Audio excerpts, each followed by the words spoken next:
But we just hope that things go through dialogue, negotiations, and peacefully.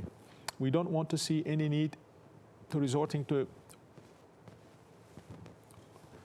military means again. But SDF should understand patience of the relevant actors are running out.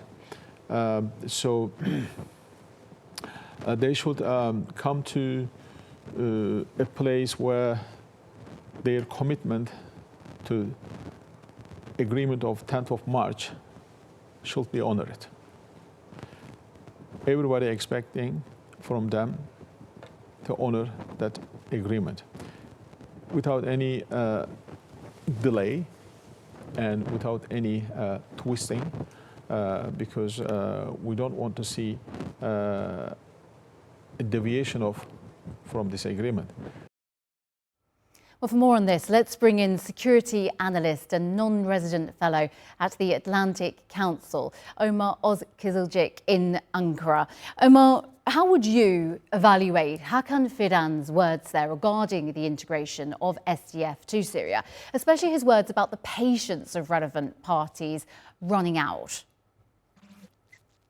Yeah, actually, if we look back, it's quite clear to understand what he means, because when the Syrian government signed the March 10 agreement with the Syrian Democratic Forces, Turkey was actually a bit upset, and it was the Syrian side that convinced Turkey to give this a chance in terms of time, because Turkey wanted the agreement to be integration to happen within 3 months, and the Syrian government was more like, let's give it time until the end of the year.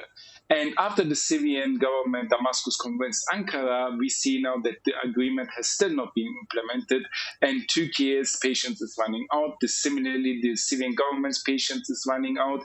And more importantly, the people on the ground who are living in northeastern Syria, their patience are also running out, because they say everywhere in Syria on 8th of December, everyone celebrated and had huge celebrations for the fall of the Assad regime, except for northeastern Syria, where people were banned from going out to the streets. And people who are from this region are putting up a huge pressure on the Syrian government to liberate their homes from the YPG-dominated Syrian Democratic Forces. So huge pressure, you say there. Then how could this failure of the agreement of 10th of March impact regional security?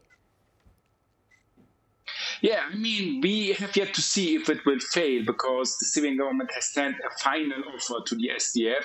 So theoretically, they could potentially accept it, but we are not very hopeful. As the Turkish Foreign Minister also points out, this attitude in Damascus is similarly. So if this doesn't happen, if they don't agree, then we will see a growing escalation that may eventually lead to a military solution, which is not preferred neither in Ankara nor in Damascus. But if it happens, the SDF does not possess the military capabilities or the social support to maintain a defense against the Syrian army and the Turkish armed forces.